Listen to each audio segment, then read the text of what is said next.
Hello friends, this is Bhavna here. Welcome to let's crack. तो कैसे हैं सभी? होपफुली सब अच्छे होंगे, पढ़ाई कर रहे होंगे, डेली क्लासेस कर रहे हैं हम लोग भी। तो क्लासेस आप देख रहे होंगे, जो क्लासेस अब तक हुई हैं देख ली होंगी आपने। हम पेपर सोल्व कर रहे हैं सीडीपी का, यानी हमने 2019 का फर्स्ट पेपर और सेकंड पेपर जो जुलाई में हुआ था उसकी सीडीपी कर ली है। 30-30 क्वेश्चन का सेट हम कर रहे हैं, ठीक है। जो दिसंबर में पेपर हुआ था उसका फर्स्ट पेपर हम कर चुके हैं। आज हम सेकंड पेपर की सीडीपी करेंगे। ठीक है। तो पेपर चाहे आप जो भी दे रहे हो, कुछ लोग ऐसे होते हैं कि फर्स्ट पेपर ही देते हैं कि भाई हम प्राइमरी वाला ही देंगे, लेकिन आप क्वेश्चन दोनों पेपर के सोल्व करना, क्योंकि एक तो नंबर ऑफ क्वेश्चन आपको ज़्यादा मिल जाएंगे, दूसरी बात क्वेश्चन ऑलमोस्ट सेम ही होते हैं। इतने सारे सेट बनाए जाते हैं, इतने सारे क्वेश्चन वो रेडी करते हैं, वो ये नहीं देखते कि कौन सा सेकंड पेपर में डालना है हमें, कौन सा फर्स्ट पेपर में डालना है, ठीक है। और क्वेश्चन रिपीट बहुत होते हैं सीटेट में, बार बार वही क्वेश्चन घूम घूम के आते हैं। थोड़ा बहुत कंसेप्ट इधर उधर कर देते हैं, थोड़ा बहुत क्वेश्चन को मॉडिफाई कर देंगे, वरना क्वेश्चन 70 से 80% सेम ही रहते हैं, ठीक है।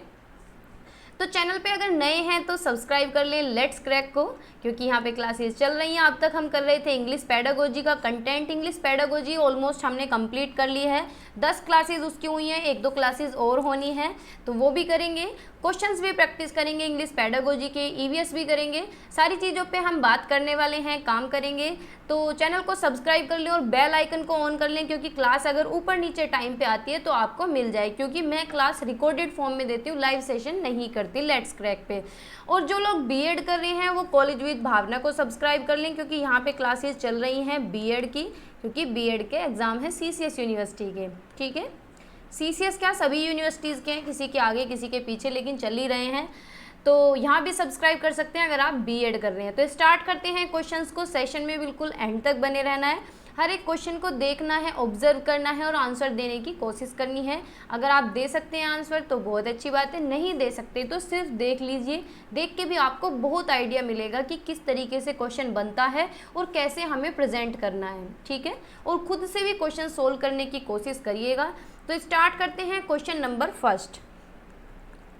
Noor forgot to bring her tiffin to school and asked Tanya to share your tiffin। यानी नूर क्या है, अपना टिफ़िन लाना स्कूल में भूल जाती है और तान्या से कहती है कि आज तू मुझे अपना टिफ़िन शेयर कर दे, क्योंकि you should share your tiffin with me today because I shared my tiffin with you yesterday. यानी ये कहती है कि तुम आज अपना टिफ़िन मेरे साथ शेयर करो, क्योंकि कल मैंने तुम्हारे साथ किया था। तो क्या कर रही है, बदला कर रही है, ठीक है। तो अकॉर्डिंग टू लॉरेंस कॉल्वेल theory of moral development, nurse's statement represent orientation typical at dash stage. तो ये कौन से स्टेज है? नूर क्या कर रही है, टिट फॉर टैट कर रही है, एक्सचेंज कर रही है कि भाई कल मैंने तुझे खिलाया था, आज तू मुझे खिला, क्योंकि मैं भूल गई हूँ। तो ये कौन सी स्टेज है और कौन सा लेवल है, ठीक है। तो फर्स्ट ऑप्शन में दिया गया है law and order. Post conventional, तो पोस्ट कन्वेंशनल तो यहाँ पे है नहीं, कोई भी लॉ एंड ऑर्डर बच्चे नहीं मान रहे हैं। लॉ एंड ऑर्डर में तो क्या है, जो रूल्स और रेगुलेशन बनाए गए हैं उसे ही बच्चा ब्लाइंडली फॉलो करता है, ठीक है। तो ये तो नहीं होगा। ओबीडियंस, प्री कन्वेंशनल ओबीडियंस में क्या होता है कि बच्चा कोई भी काम करने से डरता है कि अगर तूने ये गलती कर दी तो तुम्हारे बड़े तुम्हारी पिटाई करेंगे या फिर टीचर के द्वारा तुम्हारी पिटाई होगी। तो ये भी नहीं होगा, क्योंकि यहाँ तो एक्सचेंज की बात चल रही है। तो बीइंग नाइस में क्या होता है, बीइंग नाइस में बच्चा, लड़का या लड़की अच्छे बनने की कोशिश करता है, चाहे मम्मी के सामने, पेरेंट्स के सामने या फिर टीचर्स के सामने, ठीक है। Good boy good girl orientation. तो ये वाला ऑप्शन भी हमारा नहीं होगा। लास्ट वाला ऑप्शन होगा। यहाँ पे बात चल रही है एक्सचेंज ओरिएंटेशन की, यानी इंस्ट्रूमेंटल एक्सचेंज ओरिएंटेशन की, यानी टिट फॉर टैट। यानी जैसे कि तुमने मेरा बैग क्यों स्क्रैच किया तो मैं भी तुम्हारा करूंगी, तुमने कल मेरा टिफिन खाया था आज मैं तुम्हारा खाऊंगी। तो यहाँ पे क्या है, आदान प्रदान की बात होती है, एक्सचेंज की बात होती है। लेकिन देखो यहाँ ऑप्शन में ये कन्वेंशनल गलत है, ये कन्वेंशनल नहीं होगा, यहाँ होगा प्री कन्वेंशनल। तो इस तरीके से पेपर में मिस्टेक भी आ जाती है, लेकिन हमें थोड़ा सा अपने कॉमन सेंस से काम करना होता है इस ऐसी जगह कि भाई यहाँ पे क्वेश्चन पूछा गया एक्सचेंज का, तो हम एक्सचेंज के साथ जाएंगे। बेशक इन्होंने कन्वेंशनल लिखा हुआ है यहाँ पे, लेकिन हम जाएंगे इसी ऑप्शन के साथ, ठीक है। आगे चलते हैं question number 2। widely held beliefs about typified characteristic deemed appropriate for different sexes in the society are referred to as, यानी समाज में विभिन्न लिंगों के लिए उपयुक्त मानी जाने वाली प्रारूपिक विशेषताओं के बारे में जन सामान्य की अवधारणाओं को क्या कहते हैं। यानी जो विशेषताएं जो लड़की के बारे में धारणा बनी हुई है, चली आ रही है पहले से, या फिर लड़के के बारे में जो धारणा बनी हुई है, चली आ रही है पहले से, उसे हम क्या कहेंगे। जैसे कि भाई कि लड़के ऑफिस जाते हैं, लड़के ही जॉब करते हैं, लड़कियां घर संभालती हैं, तो जो ये अवधारणा है ये पहले से चली आ रही है, तो हम इसे क्या कहेंगे, जेंडर डिस्क्रिमिनेशन कहेंगे, यानी विभेदीकरण।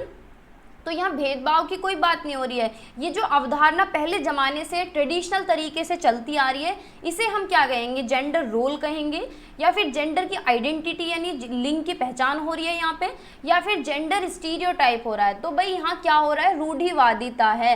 रूढ़िवादिता क्या होती है, पुराने ज़माने से ट्रेडिशनल से जो सोच चली आ रही है उसी को हम लागू कर रहे हैं या उसी को ही हम कंसिडर कर रहे हैं। तो फोर्थ ऑप्शन हमारा सही है। ठीक है, आगे चलें। Question number 3, recently there have been conscious efforts to include stories in curriculum where father is involved in household works and mother is doing adventure activities. This move is important because, यानी हाल ही में पाठ्यचर्या में ऐसी कहानियों को शामिल करने के लिए विवेकशील प्रयास किया गया है। यानी कैसी कहानियाँ जो पुराने ज़माने से चली आ रही हैं उनमें कुछ बदलाव हो सके, जैसे कि जो पिता हैं वो घर के काम कर रहे हैं और माता क्या कर रही है, कोई भी अच्छी एक्टिविटी कर रही है, साहसी एक्टिविटी, जैसे कि कार चलाना या प्लेन उड़ाना। तो इस तरह की कोई साहसी गतिविधियां करती हैं। तो यह कदम किसके लिए महत्वपूर्ण है, तो बताइए किसके लिए महत्वपूर्ण है। ए ऑप्शन है it aims to strengthen gender bias, तो ये पक्षपात को बढ़ावा दे रहा है, नहीं ये तो क्या है, घटा रहा है। और पक्षपात को पहले क्या करती थी, लड़कियां घर संभालती, या फिर कैसे दिखाया जाता था बुक में या फिर कहीं भी फोटो में कि लड़कियां झाड़ू लगा रही हैं, लड़के घर बाहर जा रहे हैं, या लड़के साहसी एक्टिविटी कर रहे हैं। लेकिन आज इसमें क्या दिखाया जा रहा है कि माँ तो क्या कर रही है, साहसी गतिविधि, जैसे कि कुश्ती करना, कबड्डी खेलना, तो लड़की दिखाई जा रही है, लड़का क्या कर रहा है, घर का काम कर रहा है। तो ये क्या है, it aims to eliminate gender stereotype, यानी जो रूढ़िवादिता है, जो पुरानी सोच है, उसे समाप्त करने की कोशिश की जा रही है।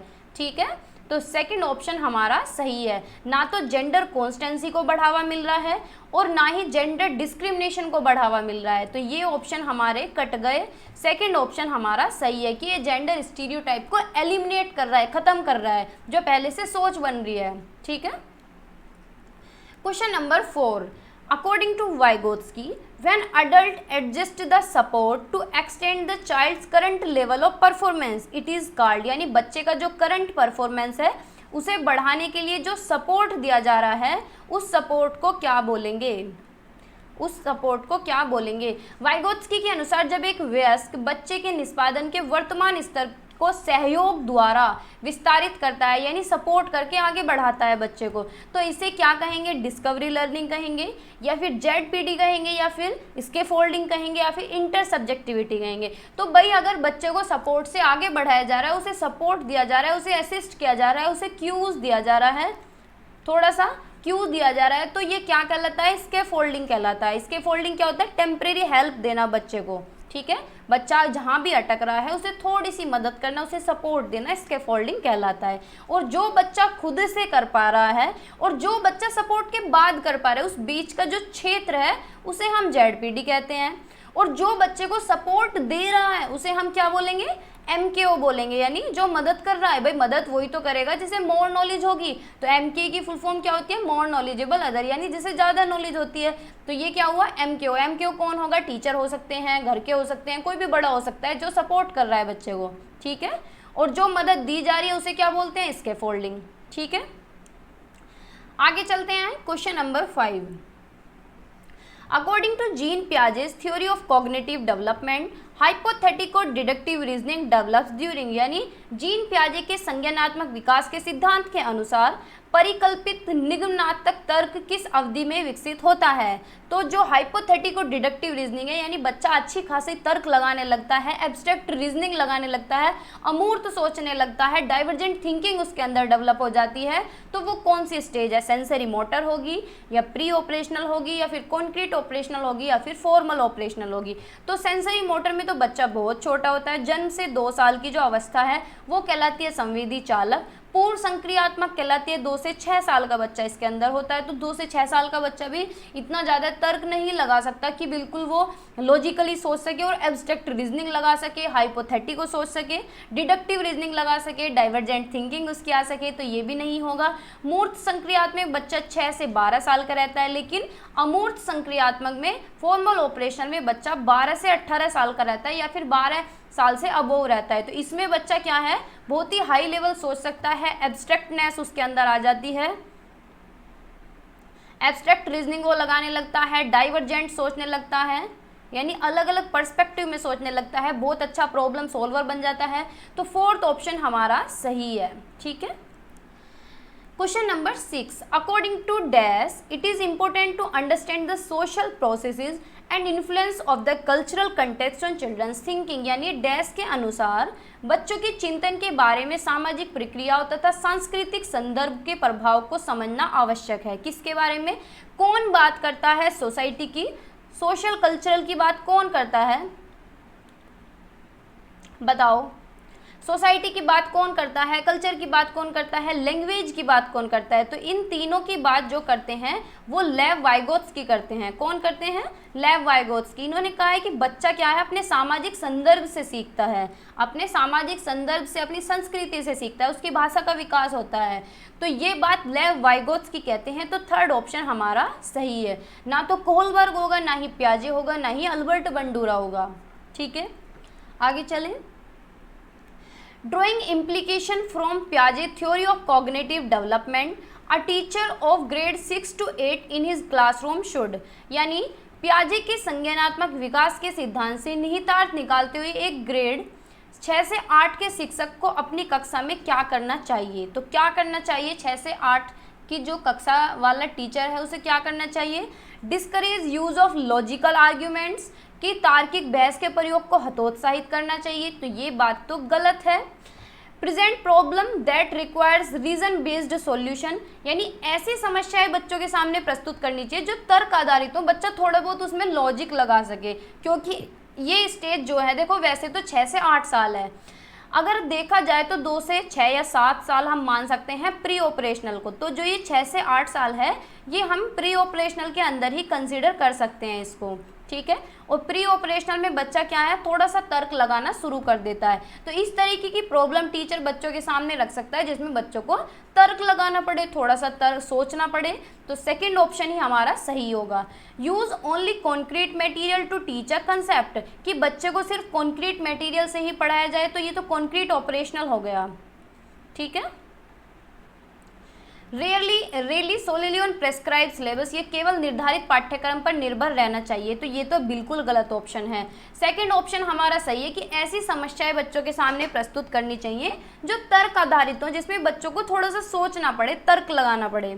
ठीक है, तो सेकंड ऑप्शन हमारा सही है। Question number 8, as per Harvard Gardner's theory of multiple intelligence what would be the characteristic of a person with logico mathematical intelligence, यानी हार्वर्ड गार्डनर के बहुबुद्धि सिद्धांत के अनुसार तार्किक गणितीय बुद्धि वाले एक व्यक्ति की क्या विशेषता हो सकती है। भाई जो जिसके अंदर मैथमेटिकल इंटेलिजेंस होगी, लॉजिकल इंटेलिजेंस होगी, वो क्या कर सकता है, लॉजिक लगाना जानता है, मैथ में अच्छा हो सकता है, रीजनिंग में अच्छा हो सकता है, रीजनिंग यानी तर्क अच्छे से लगा सकता है, साइंटिफिकली सोच सकता है। ठीक है, तो ये सारी कैरेक्टरिस्टिक किसके अंदर होंगी, जिसके अंदर लॉजिकल इंटेलिजेंस पाई जाएगी। तो पढ़ते हैं ऑप्शन।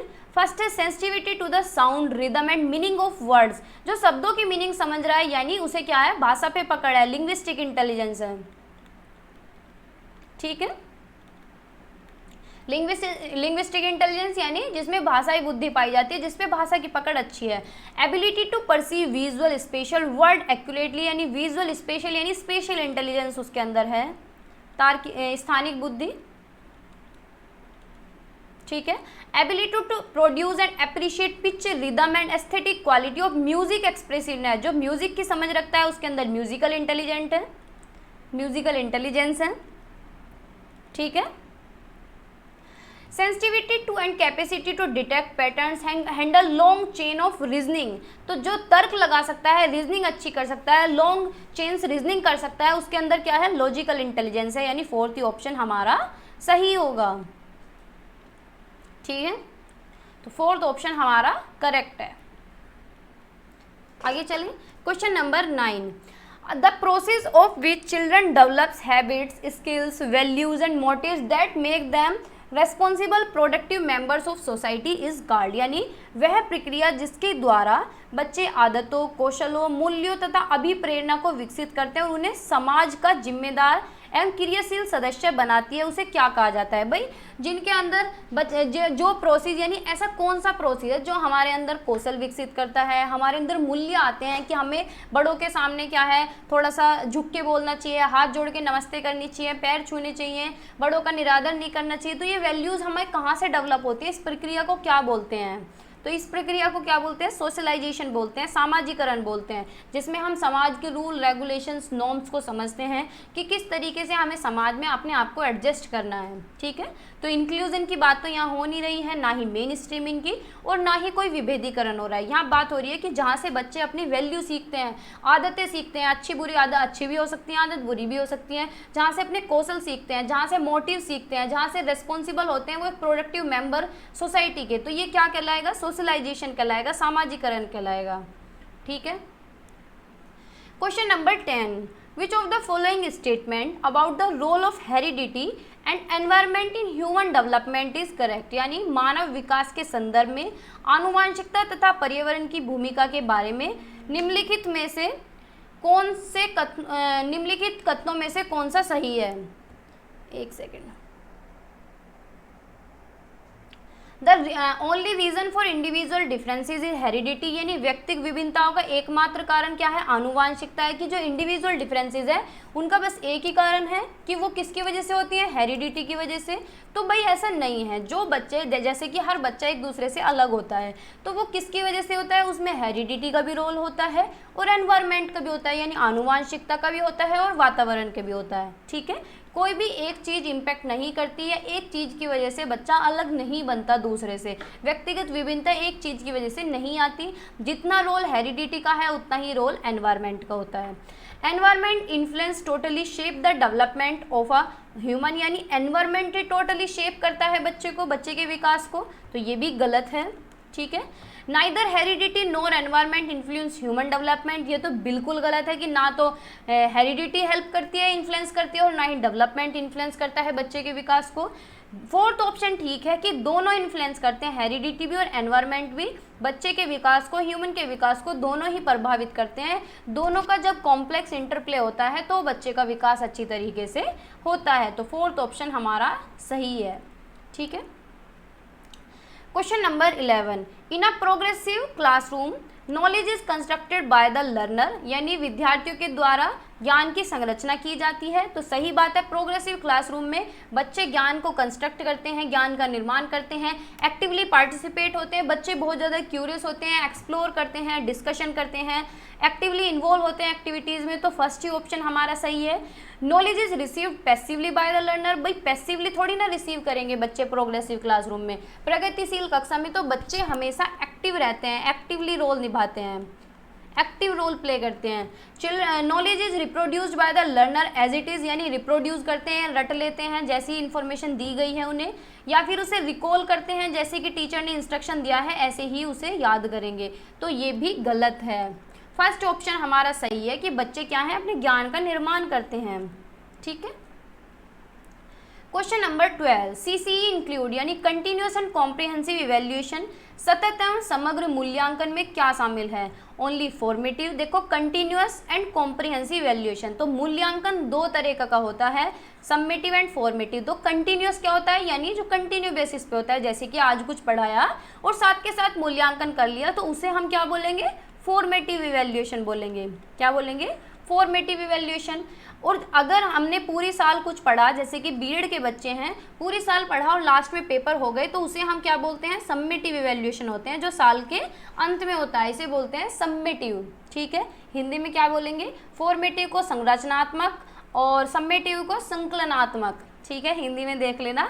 तो कंटिन्यूस क्या होता है, फॉर्मेटिव इवैल्यूएशन, और कॉम्प्रिहेंसिव होता है सम्मेटिव इवैल्यूएशन। अगर दोनों को मिलाया जाए तो दोनों के अंदर क्या आएगा, both formative and summative assessment using a wide variety of strategies. ठीक है, तो फोर्थ ऑप्शन हमारा सही है। Question number 13. A student in your class has been told again and again from different sources that pupils from his social group typically perform poorly in academics. To reduce the impact of this stereotype and resultant stereotype threat, a teacher's initial step can be.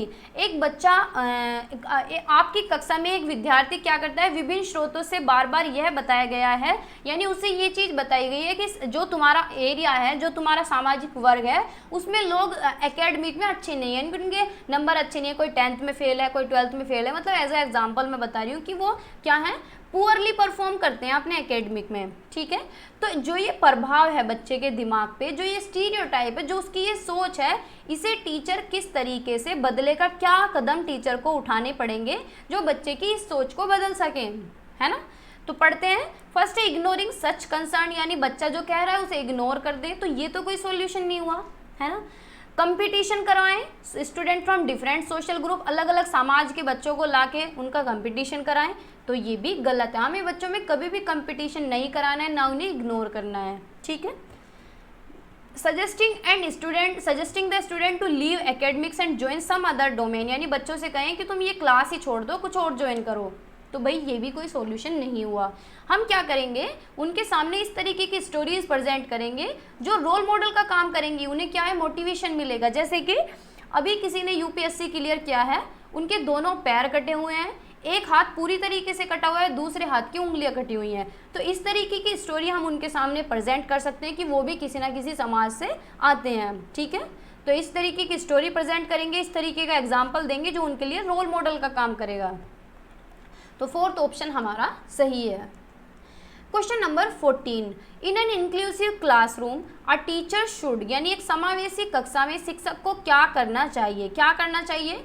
समावेशी कक्षा कौन सी होती है, जिसमें हर एक बच्चे को include किया जाता है, हर बच्चे को साथ में बैठा के पढ़ाया जाता है, चाहे उसका बैकग्राउंड कोई भी हो, सोशियो इकोनॉमिक स्टेटस उसका कुछ भी हो, उसकी रेस, उसकी कास्ट, उसकी एबिलिटी कुछ भी हो, हर तरीके, कोई भी डिसेबिलिटी हो, किसी भी तरीके का बच्चा हो, सभी को एक ही क्लास में पढ़ाया जाएगा, किसी भी बच्चे को इन्फीरियर फील ना हो, हर बच्चे की रेस्पेक्ट की जाए, तो वो होता है इंक्लूसिव क्लासरूम। तो पढ़ते हैं।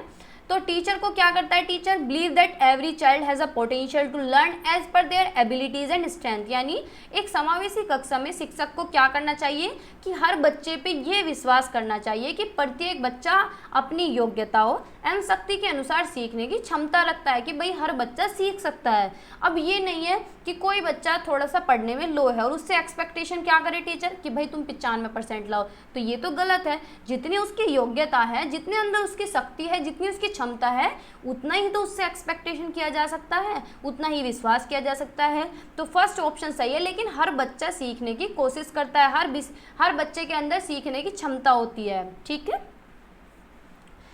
सेकेंड है show an attitude of PT and sympathy toward disabled learners, यानी जो अशक्त बच्चे हैं उनके तरफ क्या है, सहानुभूति दिखाएंगे। तो सहानुभूति नहीं दिखाना है, हमें उन्हें बेचारा फील नहीं कराना है, उन्हें लेबल कर देंगे कि भाई तुम तो हैंडीकैप्ड चिल्ड्रन हो या रिटार्डेड चाइल्ड हो, उनकी कैटेगरी बना देंगे, तो ये भी गलत है। उन पे अटेंशन सिर्फ गिफ्टेड या टैलेंटेड बच्चों पे ही ध्यान देंगे, यानी जो होशियार हैं, टॉपर हैं, उन पे ही ध्यान दिया जाएगा, तो ये भी गलत है। फर्स्ट ऑप्शन हमारा पूरी तरीके से सही है, ठीक है। Question number 15, a student shows the following science in the classroom, एक विद्यार्थी कक्षा में निम्नलिखित लक्षण प्रदर्शित करता है। कौन कौन से लक्षण, एंजाइटी अराउंड रीडिंग, यानी पढ़ती बार डर लगना, चिंता होना, वर्ड्स को पहचानना नहीं कि बी को डी पढ़ रहा है, सा को वाज पढ़ रहा है, पुअर वोकैब, यानी जो वोकैबुलरी स्किल है, जो वर्ड पावर है, वो भी उसकी पुअर है, शब्दों को समझ नहीं सकता, याद नहीं कर सकता जो वो पढ़ रहा है, तो उसे क्या है, किस चीज़ के इंडिकेशन है, किस चीज़ की पहचान है, कि वो ऑटिस्टिक चाइल्ड है, यानी स्वलीन विद्यार्थी है, या फिर क्रिएटिव स्टूडेंट है कि सृजनात्मक बच्चा है वो, या उसके अंदर कोई लर्निंग डिसेबिलिटी है, उसके अंदर क्या है, अधिगम अशक्ता है, या फिर वो मेंटली इम्पेयर है, यानी मानसिक रूप से क्षति है, कुछ ना कुछ दिमाग में प्रॉब्लम है, तो भाई उसे क्या है, लर्निंग डिसेबिलिटी। और लर्निंग डिसेबिलिटी कौन सी है, उसे डिसलेक्सिया है। डिसलेक्सिया क्या होता है, रीडिंग डिसऑर्डर है उसे, ठीक है। तो थर्ड ऑप्शन हमारा सही है। Question number 16, a teacher can address needs of specially abled learners in an inclusive classroom by, एक सेकंड। क्या है, एक शिक्षक एक समावेशी कक्षा में विशेष योग्यता वर्ग वाले अधिगमकर्ताओं की आवश्यकता को किस प्रकार से बता सकता है, ये संबोधित कर सकता है। तो बताइए, emphasize upon practices and drill and using pen pencil test for assessment, यानी अगर हमें बच्चों की नीड्स को पूरा करना है, उनकी सारी चीज़ों को ध्यान में रखना है, तो हम उन्हें रटवाएंगे, प्रैक्टिस करवाएंगे, प्रैक्टिस पे जोर देंगे, टेस्ट पे जोर देंगे, तो भैया ऐसे तो वो रट्टू बन जाएंगे। Uniform ways of instruction follow करेंगे, यानी जो डिसेबल्ड या स्पेशली एबल्ड बच्चे हैं उनके लिए हम एक ही तरीका अपनाएंगे, नहीं हमें क्या अपनाना है, डिफरेंशिएटेड इंस्ट्रक्शन, डिफरेंशिएटेड इंस्ट्रक्शन यानी विभेदीकरण निर्देश, कि हर बच्चे पे अलग अलग तरीके से इंस्ट्रक्शन हम देंगे उसकी नीड्स एबिलिटी के according. Give a lot of written homework and stressing on copying of answer from other bright students, की बच्चों को क्या है, होमवर्क देंगे लिखने के लिए और उन पे जोर देंगे कि भैया जो होशियार बच्चे हैं उनकी कॉपी से टीप लो है। या फिर developing specific learning objectives based on an analysis of each students learning strength and weakness, यानी क्या करेंगे, प्रत्येक विद्यार्थी के अधिगम के सशक्त पक्षों और कमजोरी के विश्लेषण के आधार पर, यानी पहले एनालाइज करेंगे कि क्या बच्चे का स्ट्रॉन्ग पॉइंट है, यानी क्या चीज़ें उसे समझ आ रही है और क्या चीज़ें उसे समझ नहीं आ रही हैं, कहाँ गैप्स है, फिर उसी के अकॉर्डिंग काम करेंगे। ठीक है, तो फोर्थ ऑप्शन हमारा सही है। Question number 16, a teacher can encourage creative learners in her classroom by, एक शिक्षिका अपनी कक्षा में सृजनात्मक विद्यार्थियों को किस प्रकार से प्रोत्साहित कर सकती है, किस तरीके से प्रोत्साहित करेगी टीचर क्रिएटिव लर्नर्स को अपनी क्लास में, कि उन पे जोर देगी कि तुम कन्वर्जेंट थिंकिंग करो। कन्वर्जेंट थिंकिंग यानी अपसारी चिंतन, कि भाई एक समस्या है बस उसका एक ही सॉल्यूशन होना चाहिए, तो भाई एक सॉल्यूशन से क्या फ़ायदा मिलेगा, बच्चा क्या है इस तरीके का होना चाहिए कि वो मल्टीपल सॉल्यूशन सुझा पाए, अलग अलग तरीके से सोच सके। ठीक है, तभी तो वो क्रिएटिव होगा, तभी तो वो यूनिक होगा, वो डाइवर्जेंट थिंकिंग कर सके। डिस्करेज डाइवर्जेंट थिंकिंग, तो ये भी गलत है कि भाई अगर वो डाइवर्जेंट थिंकिंग करेगा तो उसे हतोत्साहित करें, तो ये भी गलत है। Encouraging multiple perspective and appreciating original ideas, ये बात बिल्कुल ठीक है कि अनेक परिप्रेक्ष्यों को प्रोत्साहित करके तथा मूल विचारों को महत्व देंगे, यानी उसके ओरिजिनल आइडियाज़ को महत्व देंगे और मल्टीपल पर्सपेक्टिव में वो सोचेगा, इस चीज़ को क्या करेंगे, एनकरेज करेंगे, बढ़ावा देंगे। ठीक है। Discourage the student from taking risk and undertaking challenge, अगर बच्चा रिस्क ले रहा है या फिर कोई चैलेंज ले रहा है तो उसे डिस्करेज नहीं करना है, उसे एनकरेज करना है। रिस्क लेना अच्छी बात होती है, रिस्क लेगा तभी तो आगे बढ़ेगा, है ना। तो थर्ड ऑप्शन हमारा सही है। Question number 18, which of the following factors support meaningful learning in the classroom, यानी कौन सा कारक कक्षा में क्या है, अर्थपूर्ण अधिगम को बढ़ावा देता है। मीनिंगफुल लर्निंग कैसे हो सकती है कि नंबर ऑफ टेस्ट बढ़ा दें जिससे कि बच्चे मोटिवेट रहें सीखने के लिए, कि भाई ज़्यादा से ज़्यादा उनके टेस्ट लेंगे, तो ये तो मीनिंगफुल लर्निंग इससे नहीं होगी। अगर हम नंबर ऑफ टेस्ट बढ़ा रहे हैं, रोज़ टेस्ट ले रहे हैं, तो उससे मीनिंगफुल लर्निंग होगी कोई नहीं होगी, बच्चा तो रट के पेपर देगा। फिर इंक्रीज रिवार्ड्स, उनके पुरस्कार बढ़ा दें कि बच्चे मोटिवेटेड रहेंगे सीखने के लिए, तो इससे भी मीनिंगफुल लर्निंग नहीं होगी, ये तो लालच के मारे बच्चा पढ़ेगा कि भैया रिवार्ड मिल रहा है, रट्टे मार लेते हैं। लेक्चर मोड को फॉलो करें कि भाई उन्हें लेक्चर से पढ़ाएं, या फिर showing genuine interest in the content matter and having concern for children's overall wellbeing and learners, यानी क्या है, विषय वस्तु तथा बच्चों के संपूर्ण कुशल सेम एवं अधिगम के प्रति सच्चा सरोकार रखना। देखो हिंदी कितनी टफ है, क्या करेंगे, बच्चों के साथ जेन्युइन इंटरेस्ट दिखाएंगे कि भाई उनकी रुचि को देखेंगे कि उनकी रुचि क्या है, फिर रुचि को ध्यान में रखेंगे, उसी अकॉर्डिंग कंटेंट मैटर उन्हें पढ़ाएंगे जो भी कंटेंट है, और उनके प्रति कंसर्न दिखाएंगे, उनके प्रति चिंता दिखाएंगे कि उनका ओवरऑल डेवलपमेंट हो सके, हर तरीके से उनके हित में काम किया जा सके और वो सही तरीके से सीख सकें। ठीक है, तो फोर्थ ऑप्शन हमारा सही है। क्वेश्चन नंबर 19, गर्मी बहुत ज़्यादा है।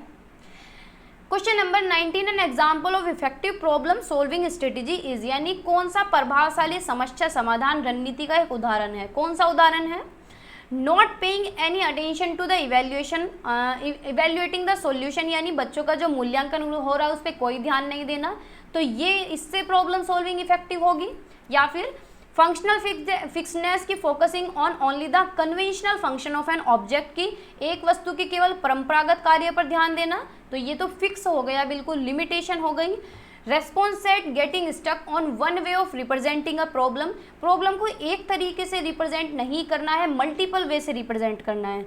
मीन्स एंड एनालिसिस यानी dividing the problems into number of सब गोल्स, ये बात सही है कि कोई भी समस्या समाधान रणनीति अगर हमें सुझानी है तो वो इफेक्टिव तब होगी जब हम प्रॉब्लम्स को टुकड़ों में तोड़ लेंगे, सब गोल्स उन्हें अलग अलग छोटे छोटे टुकड़ों में तोड़ लेंगे, फिर उसके बाद उसका सॉल्यूशन सुझाएंगे। क्या करेंगे, पहले लास्ट तक एनालाइज करेंगे, फिर उन्हें टुकड़ों में तोड़ेंगे, जब किसी सॉल्यूशन पे पहुंचेंगे। ठीक है, तो फोर्थ ऑप्शन हमारा करेक्ट है। Question number 20, which of the following is not an effective strategy for teaching learning, यानी निम्न में से कौन सी शिक्षण अधिगम के लिए प्रभावशाली शिक्षण प्रणाली नहीं है। नोट पूछा है, यानी गलत बताना है कौन सा एक नहीं है। Encouraging children to make intuitive guesses, यानी बच्चों को प्रोत्साहित करेंगे कि वे अनुमान लगाएं, मन मन में सोचें, कुछ ना कुछ इंट्यूटिव गेसेस करें, तो ये तो सही बात है, इससे तो लर्निंग अच्छी होगी, है ना। एक्सपेरिमेंटेशन एंड एक्सप्लोरेशन, यानी बच्चे प्रयोग भी करें, एक्सप्लोर भी करें, ठीक है, और टीचर एक्सपेरिमेंट कराए। डायलॉग डिस्कशन हो क्लास के अंदर और खाली डिस्कशन भी होना चाहिए, तो ये भी बात बढ़िया है। संवाद और परिचर्चा बहुत अच्छा वर्ड होता है। Focusing on reproduction of knowledge as given, यानी जो नॉलेज दी गई है उसको रिप्रोड्यूस करें, रिकॉल करें, दोहराएं, बार बार रटें उसे, तो ये कोई इफेक्टिव स्ट्रेटेजी नहीं होगी। नोट पूछा है, तो फोर्थ ऑप्शन के साथ हम जाएंगे। ठीक है,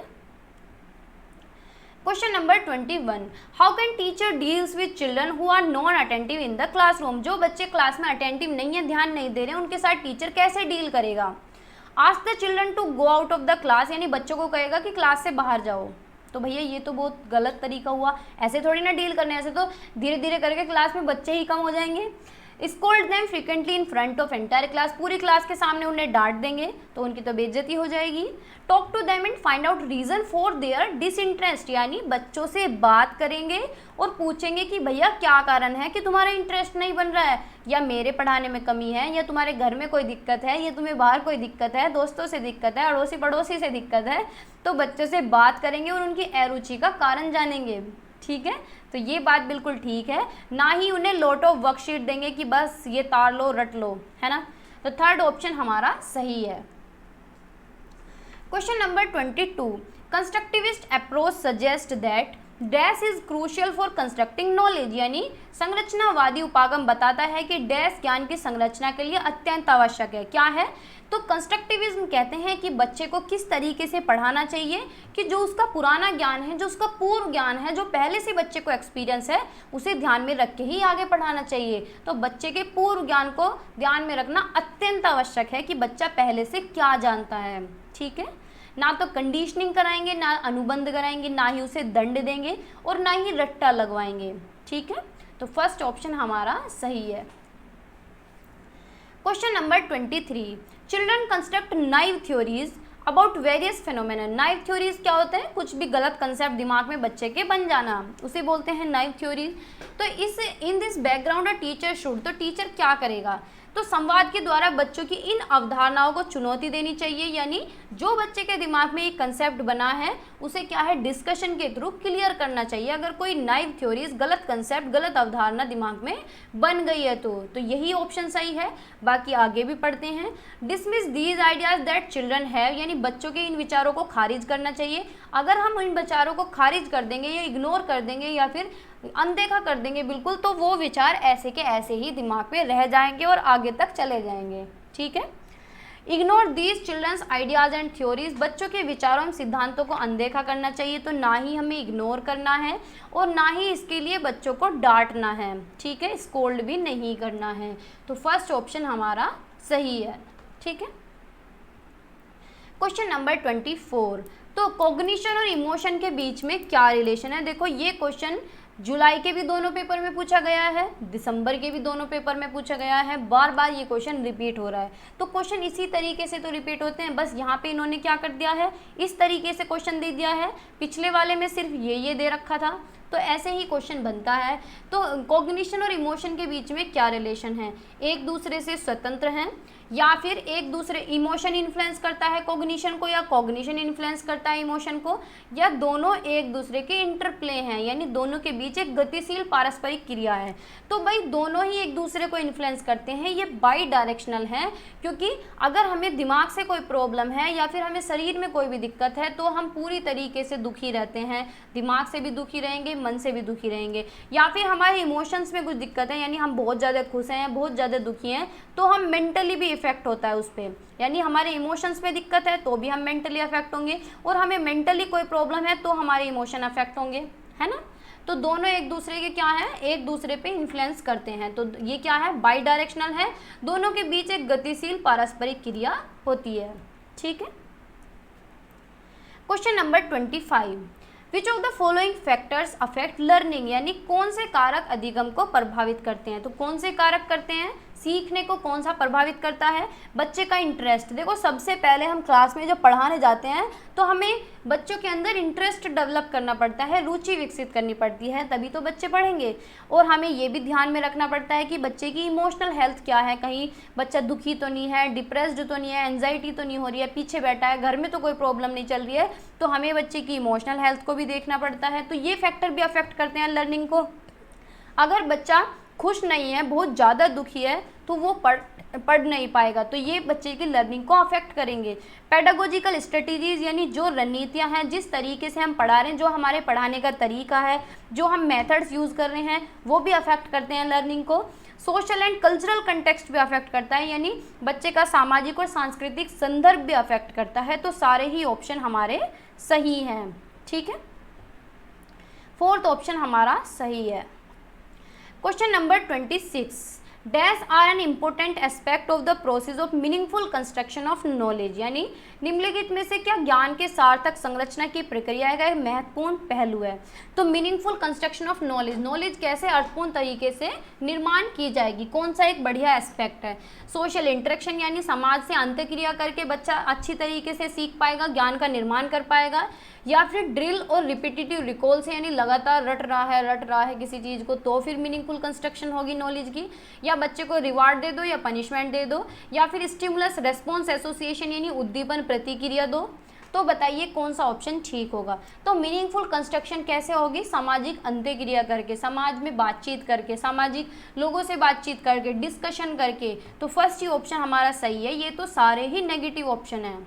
ठीक है, आगे चले। Question number 27, when student repeatedly engage in an activity such as design and conduct an experiment to earn a reward that is not directly related to that activity such as earn a star or badge, they are likely to, यानी जब बच्चा पुरस्कार पाने की इच्छा से बार बार किसी गतिविधि को करने का निर्णय लेता है कि मुझे क्या है, कोई ना कोई रिवार्ड मिलेगा। ठीक है, जैसे कि एक प्रयोग का नियोजन संचालन करना जो कि प्रत्यक्ष रूप से उस गतिविधि से संबंधित नहीं है, जैसे कि स्टार एक बैज प्राप्त करना, यानी जरूरी नहीं है कि उसे स्टार बैज ही मिलेगा, लेकिन वो जो कंपटीशन कर रहा है, जो एक्टिविटी कर रहा है, वो किस लिए कर रहा है कि पुरस्कार मिल जाए। तो वो दे आर लाइकली टू, तो क्या कैसी स्थिति क्या स्थिति संभावना उत्पन्न हो सकती है। तो developing materialistic attitude towards learning, यानी बच्चे का जो बिहेवियर है, बच्चे का जो एटीट्यूड है, वो लर्निंग के प्रति कैसा होगा, मटेरियलिस्टिक होएगा, कि वो हमेशा फोकस करेगा कि कुछ मिल जाए, या तो रिवार्ड मिल जाए या फिर प्राइज मिल जाए, कुछ ना कुछ मिल जाए। तो इस तरीके का डेवलपमेंट उसके अंदर होगा लर्निंग को लेके। या फिर enjoy learning for the sake of understanding, अगर वो अपनी खुशी से समझता, चीज़ों को खुशी से सीखता, तो ये तो बच्चे को इंट्रिंसिकली मोटिवेट करती, उसे तो फर्क ही नहीं पड़ता कि मिल रहा है कुछ, ठीक है, नहीं मिल रहा है तो भी ठीक है ना। Persist in doing the activity even without the reward, बिना रिवार्ड के एक्टिविटी कर रहा है तो भी वो इंट्रिंसिकली मोटिवेटेड होता है, उसे ज़रूरत ही नहीं पड़ती पुरस्कार पाने की, उसके अंदर इच्छा ही नहीं होती। मास्टरी गोल होती है उसके लिए, ना कि दूसरों को रिझाने के लिए काम करता है कि दूसरे खुश होंगे या फिर दूसरों के सामने मुझे शो ऑफ करना है। तो फर्स्ट ही ऑप्शन हमारा ठीक है कि उसके अंदर क्या होगा, भौतिकवादी अभिवृत्ति का विकास होगा। ठीक है, question number 28, the concept of childhood age, यानी बाल्यावस्था की अवधारणा से क्या अभिप्राय है।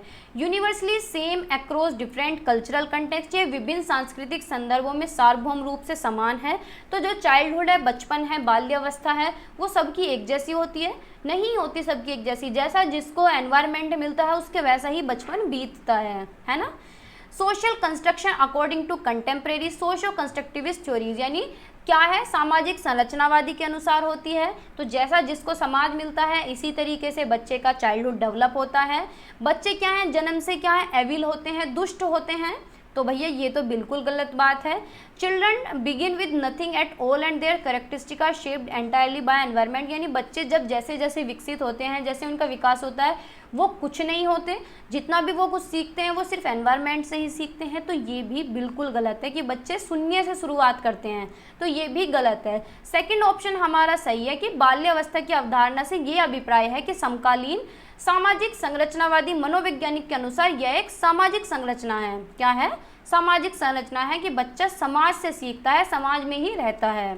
ठीक है, सेकंड ऑप्शन हमारा सही है।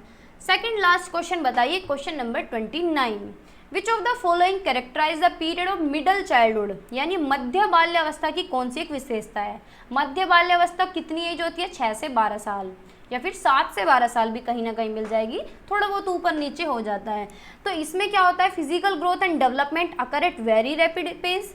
तो भाई जो शारीरिक वृद्धि है और जो विकास है वो तो कौन सी एज में होता है, वो तो अर्ली चाइल्डहुड में होता है। एक तो अर्ली चाइल्डहुड में और इन्फेंसी में होता है, इन्फेंसी में होता है यानी शैशवावस्था में होता है। तो इन दोनों में होता है बच्चे की ग्रोथ एंड डेवलपमेंट तो पूरी तेजी से। Ability to think abstractly and use scientific reasoning develops, तो बच्चा अमूर्त तरीके से और तर्क लगाना वैज्ञानिक रूप से वो उसके अंदर कब विकसित होता है, जब बच्चा 12 से 18 साल का होता है, यानी जिसे हम एडोलसेंस बोलते हैं। ठीक है, children begin to think logically but concretely, यानी बच्चा तार्किक एवं मूर्त रूप से सोचना प्रारंभ कर देते हैं। Learning occurs primarily through sensory and motor activities, यानी जब लर्निंग होती है कैसे, सेंसरी और मोटर एक्टिविटीज़ से, बच्चे की इंद्रियों से सीखता है बच्चा। तो ये कौन सी स्टेज है, इन्फेंसी है, जब बच्चा जन्म से 2 साल का रहता है। ठीक है, तो एक ही ऑप्शन हमारा बचा थर्ड ऑप्शन, और थर्ड ही ऑप्शन हमारा सही है कि बच्चे क्या हैं, तार्किक और मूर्त रूप से सोचना प्रारंभ कर देते हैं, थोड़ा सा लॉजिक लगाना बच्चा शुरू कर देता है, लेकिन वो लॉजिक कैसा होता है, कॉन्क्रीट होता है, मूर्त होता है, ना कि अमूर्त। तो थर्ड ऑप्शन हमारा करेक्ट है।